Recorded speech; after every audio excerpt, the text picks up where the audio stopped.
Assalamualaikum warahmatullahi wabarakatuh. Bismillahirrahmanirrahim. Alhamdulillah, alhamdulillah, alhamdulillah. Para sahabatku, kita lanjut membaca buku ini tentang sholat sebagai pelatihan tajalli. Istilah tajalli yang sepaket dengan istilah takhalli dan tahalli mungkin masih asing bagi sebagian besar umat Islam. Istilah ini memang teorema ranah ma'rifat tingkat lanjut yang menjadi kurikulum pada tarekat-tarekat sufi. Meskipun kita bukan anggota tarekat manapun dan kita juga bukan pengamal tradisi kesufian, kita perlu memahami teorema ini karena sebenarnya perihal takhalli, tahalli, dan tajalli ada di dalam Islam dan merupakan kelengkapan ilmu dalam tauhid. Agar kita dapat memahami sebenar-benar pengertian takhalli, tahalli, dan tajalli, ada baiknya kita kaji dulu beberapa kesalahpahaman mengenai tiga istilah tersebut. Kesalahpahaman perihal takhalli, tahalli, dan tajalli berdasarkan diskusi dengan beberapa ikhwan yang salah satunya ialah seorang petinggi di suatu tarekat. Beliau ini juga sudah mempelajari isi-isi semua tarekat yang ada. Penulis dan para ikhwan ini akhirnya sampai pada satu simpulan yang cukup merawankan hati. Mayoritas umat Islam telah tersalah paham dalam memahami dan mengamalkan tiga anak tangga ilmu tauhid ini, takhalli, tahalli, dan tajalli. Berikut ini penjabaran kasusnya. Bukti terjelas terputusnya ilmu tauhid dari sanad yang murni ialah dalam memaknai takhalli sebagai pengosongan diri, tahalli sebagai pengisian diri, tajalli sebagai kepastian hasil beramal dan mewujudnya Allah pada diri manusia. Takhalli yang disalah kaprahi sebagai pengosongan diri. Banyak yang menerapkan takhalli dengan mengkosong-kosongkan diri, menafik-nafikan diri, menghina-hina diri, dan melarikan diri dari dunia. Padahal yang telah ditetapkan Allah akan adanya meski hanya wujud nafi tidak bisa dinafi-nafikan oleh makhluk. Semakin dinafi, semakin menjadi namanya rumah kosong. Siapa saja bisa masuk. Pencuri sampai jin bisa semuanya nongkrong di dalam. Begitulah keadaan diri yang dikosong-kosongkan. Janganlah menghina-hina diri. Sudah cukup disadari dan ditafakuri saja diri manusia itu diri dhaif yang tak lolos dari salah dan khilaf. Tetapi jangan pula mendramatisir dengan menghina-hinakan diri begitu rupa. Sedangkan Allah sudah mengampuni Adam alaihissalam dan memuliakan beliau dan keturunannya sebagai khalifah yang disujudi segenap malaikat dan jin.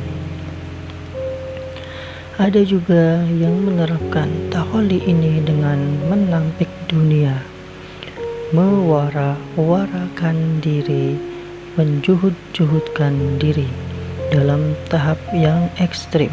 Bukan tidak sedikit yang sok berpakaian kompang-kampinglah, berpenampilan awut-awutanlah, melarikan diri, hidup di hutan atau mencari-cari gua pertapaan. Itu namanya disengaja, itu namanya i'tiqad. Setiap yang disengaja itu dari nafsu. Contoh nyatanya, bukan sedikit bijak berbestari yang banyak mengikutnya, yang mengadakan acara rutin tahunan, silaturahim, dan beramal berjamaah di hutan dan di gunung. Perlu diketahui bahwa salik sejak itu bukan petapa. Nabi Muhammad SAW juga bukan petapa di Gua Hiro. Penjelasan Nabi Muhammad SAW bukan petapa di Gua Hiro akan disampaikan berupa lampiran dalam buku ini. Penting diketahui bahwa Gua Hiro-nya umat Muhammad SAW sejati itu di belantara hiruk pikuk dunia dan di gua sama tengah hati yang di dalam sir, lubang yang tak tembus, yang di dalamnya ada pelita besar. Quran Surat Nur ayat 35. Tempat mengontak dan meminta izin pada Rasulullah SAW pada suatu urusan. Quran Surat Nur ayat 62. Sehingga Rasulullah SAW menjadi saksi bagi umat pertengahan ini. Quran Surat Al-Baqarah ayat 143. Guanya pemuda-pemuda Kahfi yang puncaknya dalam wukuf di Arafah kalau diizinkan Allah menikmati ibadah haji semasa hidup. Amin. Salik ialah seorang yang menjalani disiplin spiritual dalam menempuh jalan tauhid untuk membersihkan dan memurnikan jiwanya. Suluk, dengan kata lain, seorang salik adalah seorang penempuh suluk. Tahalli yang disalah kaprahi sebagai pengisian diri. Tidak sedikit orang yang menerapkan tahalli dengan memasuk-masukkan asma dan sifat Tuhan ke dalam diri. Makanya timbul pahaman yang mengitikadkan bahwa sholat itu sebenarnya huruf-huruf Allah alif lam lam ha atau huruf-huruf Muhammad mim ha mim dal lah yang sholat. Makanya timbul amalan zikir yang Allah jadikannya sebutan yang bisa dikeluar masukkan berupa Allah dan sebagainya. Itu semua namanya i'tiqad. Padahal ketuhanan itu sudah sedia ada pada diri manusia tanpa perlu i'tiqad dimasuk-masukkan begitu. Mana ketuhanan pada diri hamba itu, itulah ruh kita, itu nur ilahi alias zat Allah. Quran Surat Hijr ayat 29, Sad 72, A'raf 172, Ad-Dariyat ayat 21. Tajalli yang disalah kaprahi sebagai kepastian hasil beramal dan mewujudnya Allah pada makhluk. Taholli dan tahalli itu tahapan dan syarat minimal sekedar untuk melayakkan diri, sedangkan tajalli sendiri itu murni karunia Allah. Karunia Allah itu kehendak Allah. Kehendak Allah itu tidak dipengaruhi oleh keindahan mercusuar amalmu. Tidak ada amalan untuk mendapat tajalli. Jangan kita sedikit-sedikit merasa sudah tajalli, bisa ngimpleng, menerawang, dikira tanda sudah tajalli. Terpandang alam dan barang gaib, dikira tanda sudah tajalli. Bisa memindahkan hujan, dikira tanda sudah tajalli. Tahunya tajalli jin didapat. Kalau kita sudah senantiasa bertaholli dan bertahalli, jaga istiqomah niat yang kononnya ilahi anta maksudi itu. Jangan ditagih-tagih soal tajalli itu. Memangnya ada utang apa Allah pada kita? Istilah tajalli ini juga sering disalah kaprahi sebagai mewujudnya Allah pada seorang hamba. Tajalla Rabbuhu atau penampakan diri Allah di alam dunia. Kesalahkaprahan memaknai tajalli ini timbul dari kurang cermatan menggali makna dalil ayat Quran berikut ini. Bismillahirrahmanirrahim. Walamma jaa Musa limiqatina wa kallamahu rabbuhu qala rabbi arini anzur ilaik qala lan tarani walakin anzur ilal jabali fa in istaqarra makanahu fasawfa tarani falamma tajalla rabbuhu lil jabali ja'alahu dakka fakharra Musa sa'iqa falamma afaqa qala subhanaka tubtu ilaika wa ana awwalul mu'minin, yang artinya, dan tatkala Musa datang untuk munajat dengan kami pada waktu yang telah kami tentukan, dan Tuhan telah berfirman langsung kepadanya, berkatalah Musa, ya Tuhanku, tampakkanlah diri engkau kepadaku agar aku dapat melihat kepada engkau.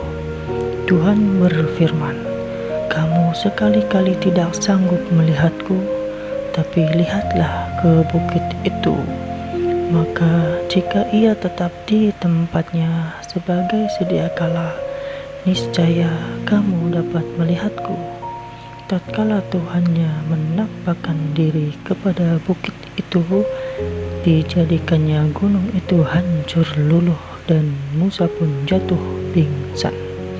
Maka setelah Musa sadar kembali, dia berkata, Maha suci engkau, aku bertaubat kepada engkau, dan aku orang yang pertama-tama beriman. Quran Surat Al-A'raf, Quran 7 ayat 143. Ayat di atas, khususnya bagian yang digarisbawahi, termasuk ke dalam ayat mutasabbih, yaitu ayat yang belum jelas maksudnya secara langsung dan memerlukan keterangan lain atau memerlukan perujukan kepada ayat-ayat lain karena mengandung banyak kemungkinan makna. Apalagi ayat di atas terkait dengan sifat Allah yang telah disepakati oleh ulama salaf maupun khalaf, pemaknaannya wajib dipalingkan karena jika dipahami sebatas johir lafaznya akan merusak akidah. Baca lagi perihal tajwid dan takwil pada halaman 51. Kami sekali-kali tidak sanggup melihatku, tapi lihatlah ke bukit itu. Maka jika ia tetap di tempatnya sebagai sedia kala, niscaya kamu dapat melihatku. Tatkala Tuhannya menampakkan diri kepada gunung itu, dijadikannya gunung itu hancur luluh dan Musa pun jatuh pingsan. Di awal Allah sudah memastikan bahwa ia tidak akan bisa dilihat dengan mata johir secara logika. Melihat matahari secara langsung saja manusia tak sanggup, terlebih lagi mau melihat pencipta matahari itu. Secara dalil sudah jelas-jelas Allah menyatakan bahwa bentuknya itu laisa kamislihi syai'un, tidak sama dengan segala sesuatu yang bisa dipandang, dipikir, dan dirasa. Quran Surat Asy-Syura, Quran 42 ayat 11. Artinya bentuk Allah itu tidak berbentuk karena Allah lah pencipta segala bentuk. Perbedaan ayat mutasabbih dari ayat muhkam ialah bahwa ayat muhkam itu ayat yang diketahui maksudnya secara langsung tanpa memerlukan keterangan lain atau tanpa memerlukan perujukan kepada ayat-ayat lain, karena hanya mengandung satu sisi makna. Ayat muhkam secara sederhana diartikan sebagai ayat hukum karena kandungan terkait dengan hukum-hukum syariat seperti aturan tentang sholat, puasa, zakat, wakaf, mutakahat, waris, dan sebagainya yang dibahas dalam ilmu fikih. Mustahil yang tidak sama dengan segala sesuatu mewujudkan menjadi sesuatu. Mustahil Allah sang pencipta segala bentuk mewujud menjadi suatu bentuk. Bukankah jika begitu artinya Tuhan berubah menjadi makhluk? Mustahil, mustahil, mustahilnya mustahil. Kalau benar-benar Allah yang bertajalli atau muncul ke dunia, kiamat kubrolah sudah, semua kembali ke awal. Ahadiyat Allah saja ada. Jadi apa yang bertajalli pada bukit Tursina ketika itu? Tapi lihatlah ke bukit itu, Allah memerintah Musa alaihissalam mengarahkan dahinya ke bukit Tursina. Ada apa pada dahi Musa alaihissalam sehingga yang terpancar darinya sanggup meledakkan bukit Tursina?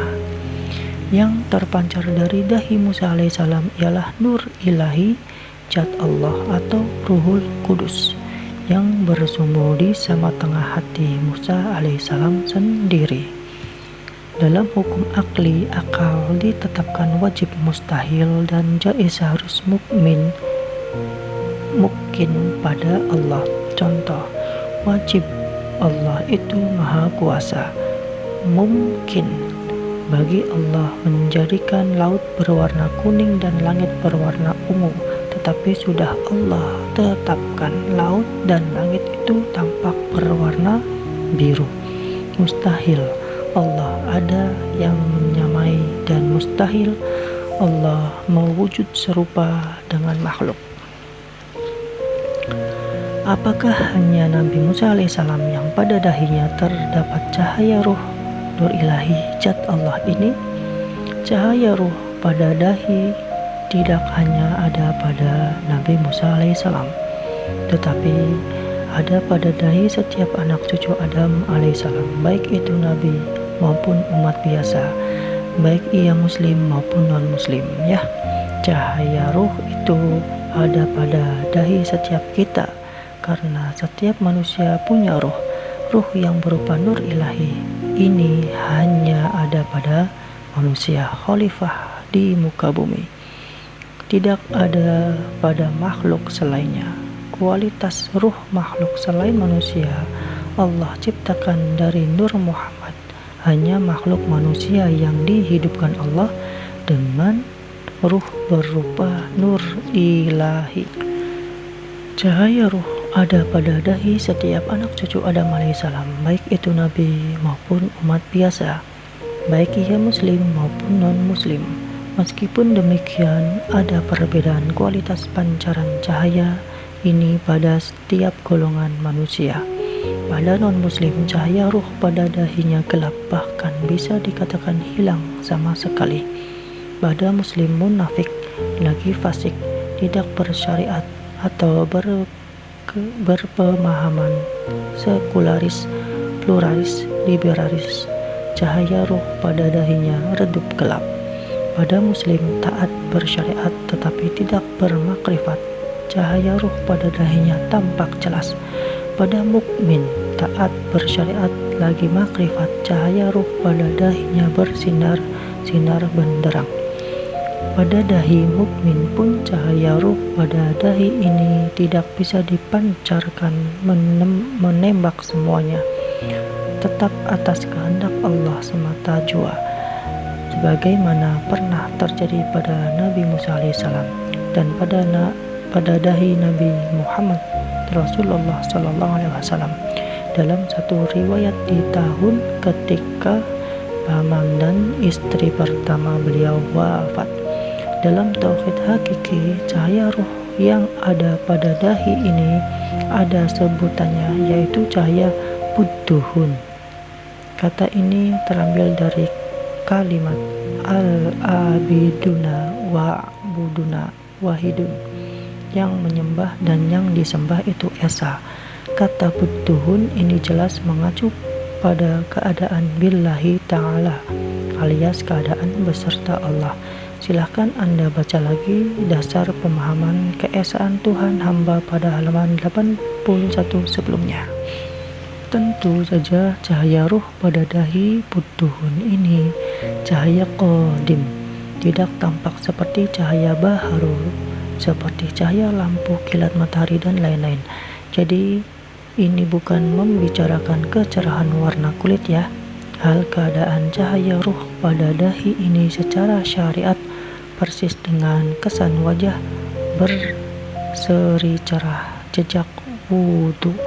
Kita menyaksikan wajah berseri cerah sejak wudhu pada orang lain tidak dengan mata, melainkan dengan rasa. Itulah sebabnya disebut kesan wajah berseri.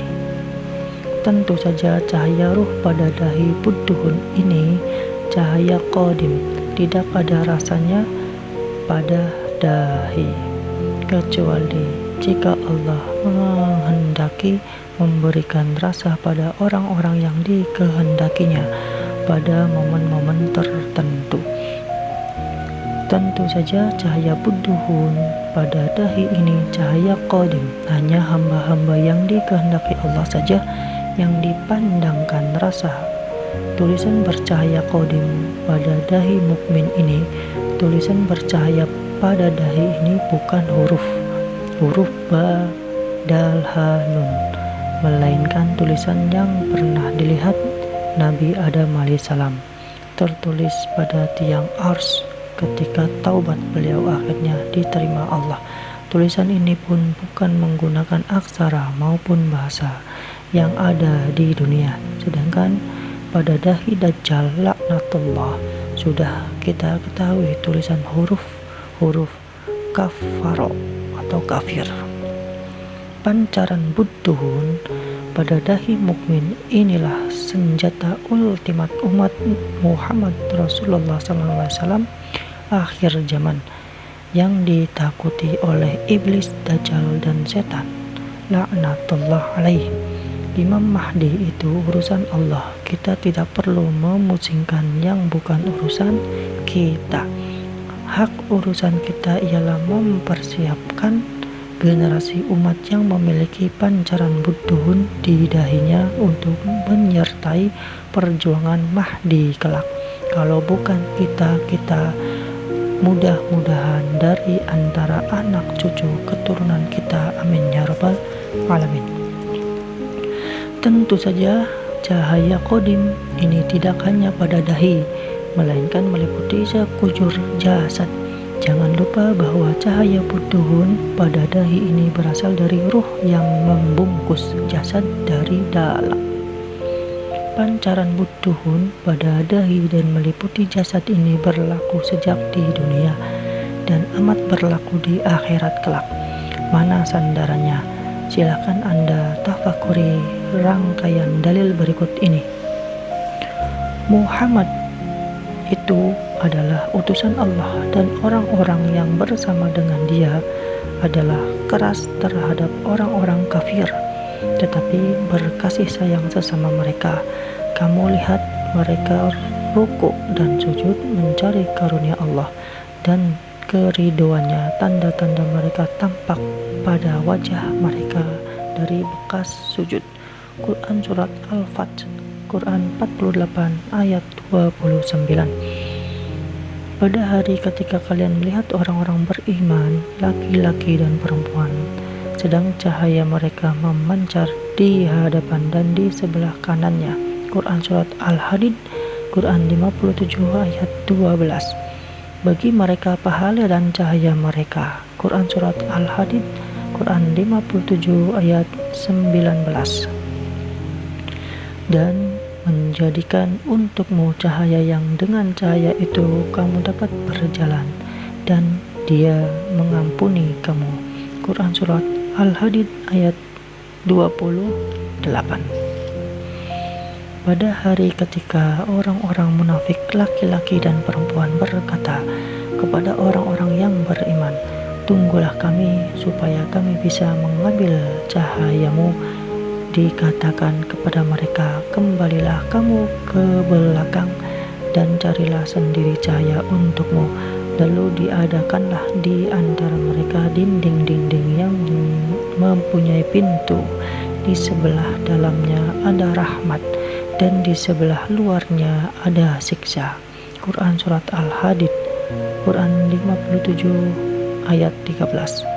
Pada hari yang di waktu itu ada muka yang menjadi putih berseri, dan ada pula yang menjadi hitam muram. Adapun orang-orang yang hitam muram mukanya, dikatakan kepada mereka, "Kenapa kamu kafir sesudah kamu beriman? Karena itu rasakanlah azab disebabkan kekafiranmu itu." Quran Surat Ali Imran, Quran 3 ayat 106 dan 107. Suatu saat beberapa sahabat bertanya, "Karib seperti apa yang baik untuk kami?" Rasulullah SAW menjawab, yakni apabila kalian memandang wajahnya, maka hal itu mengingatkan kalian kepada Allah. Hadis riwayat Abu Ya'la. Rasulullah SAW bersabda, "Sesungguhnya ada di antara hamba Allah manusia yang mereka itu bukanlah para nabi dan bukan pula para syuhada. Mereka dirindukan oleh para nabi dan syuhada pada hari kiamat karena kedudukan mereka di sisi Allah." Seorang dari sahabat berkata, "Siapa gerangan mereka itu, wahai Rasulullah? Semoga kita dapat mencintai mereka." Nabi menjawab dengan sabdanya, "Mereka adalah suatu kaum yang saling berkasih sayang dengan anugerah Allah, bukan karena ada hubungan kekeluargaan dan bukan karena harta benda. Wajah-wajah mereka memancarkan cahaya dan mereka berdiri di atas mimbar-mimbar dari cahaya. Tiada mereka merasa takut seperti manusia merasakannya, dan tiada mereka berduka cita apabila para manusia berduka cita." Hadis riwayat An-Nasai dan Ibnu Hibban. Hadis senada dari Umar bin Khattab radhiyallahu an bahwa Rasulullah SAW bersabda, "Sesungguhnya di antara hamba-hambaku itu ada manusia-manusia yang bukan termasuk golongan para nabi, bukan pula syuhada, tetapi pada hari kiamat Allah menempatkan makom mereka itu adalah makom para nabi dan syuhada." Seorang laki-laki bertanya, "Siapa mereka itu dan apa amalan mereka? Mudah-mudahan kami menyukainya." Nabi bersabda, "Yaitu kaum yang saling menyayangi karena Allah, walaupun mereka tidak bertalian darah, dan mereka itu saling menyayangi bukan karena hartanya. Dan demi Allah, sungguh wajah mereka itu bercahaya, dan sungguh tempat mereka itu dari cahaya, dan mereka itu tidak takut seperti yang ditakuti manusia, dan tidak susah seperti yang disusahkan manusia." Kemudian beliau membaca ayat, "Ingatlah, sesungguhnya wali-wali Allah itu tidak ada kekhawatiran terhadap mereka, dan tidak pula mereka bersedih hati." Quran Surat Yunus, Quran 10 ayat 62. Akan masuk surga tanpa hisab sekelompok dari umatku sejumlah 70.000 orang. Wajah-wajah mereka bercahaya seperti cahaya bulan. Hadis riwayat Bukhari. Kembali ke masalah tajalli. Jadi yang disebut tajalli itu murni karunia Allah, bukan suatu kepastian dari hasil ibadah. Tajalli juga bukan mewujudnya Allah di dalam dunia. Yang bertajalli pada diri dan alam ini ialah cahayanya, nur ilahi yang di sama tengah hati. Wa fi anfusikum afala tubsirun. Baru ditajalikan sedikit saja cahayanya, bukit Tursina hancur jadi debu. Bagaimana lagi jika pemilik cahaya itu langsung yang bertajalli, hapus sekalian alam dunia dan akhirat beserta segala isinya. Taholli, tahalli, dan tajalli sebenarnya. Taholli yang sebenarnya itu mengosongkan atau lebih tepatnya membersihkan diri dari segala kesyirikan, menerapkannya dengan cara mensucikan zahir dan batin. Mensucikan zahir, pertama buang dulu segala jejimat, pusaka, raja, susuk yang ada pada jasad.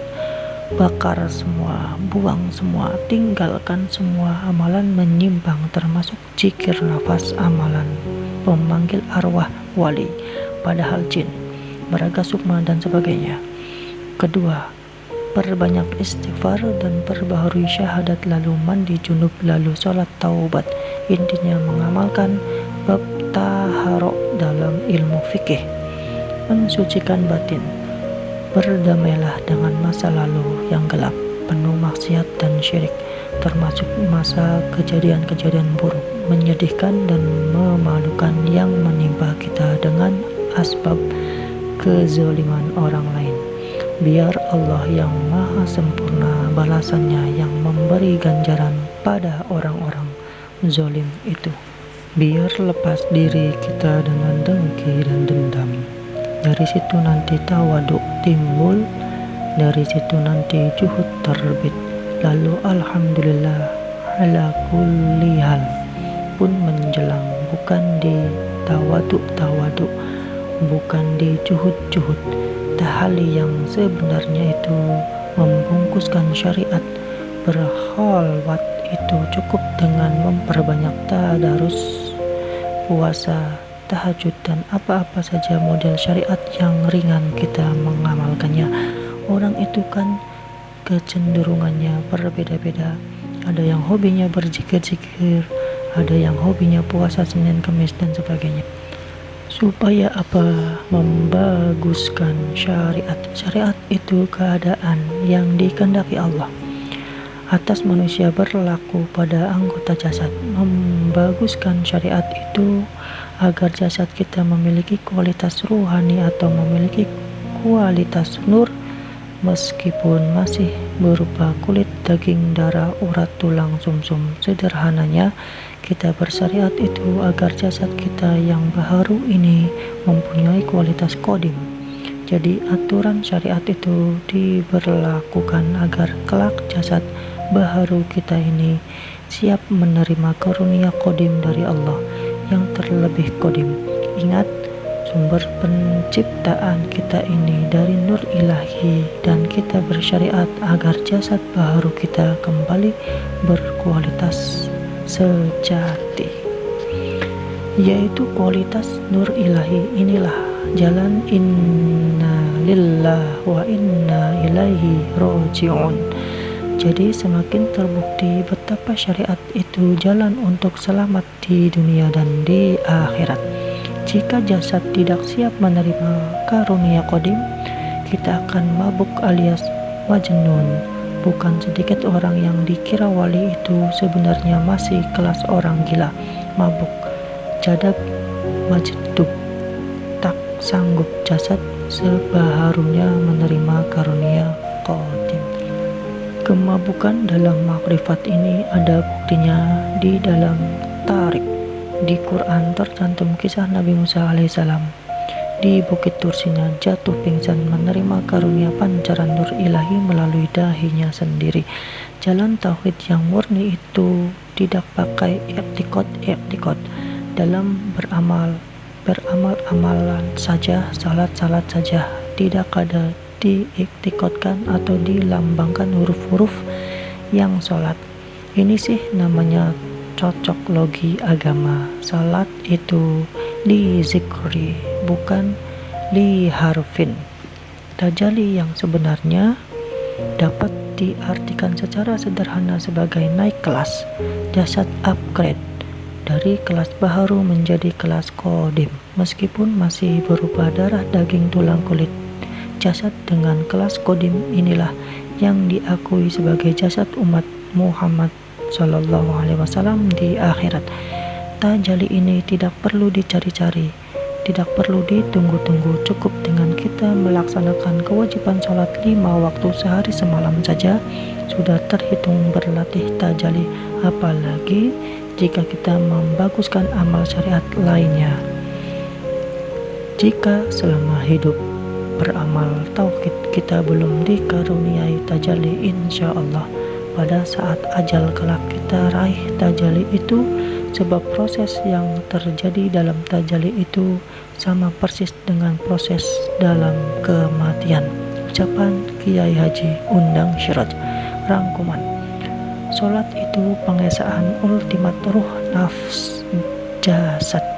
Sholat khusyuk, tumakninah, dan sholat tingkatan muntahi diraih dengan rukun kolbi yang sahih, mendiamkan pikiran dan perasaan, dan dengan kebesertaan gerak dan diam. Menegakkan sholat juga hakikatnya berlatih mati, bahkan sholat itu juga hakikatnya praktik mati hakiki, mati sebelum mati. Menegakkan sholat juga hakikatnya berlatih tajalli. Lihat gambar mati hakiki dan tajalli dalam sholat.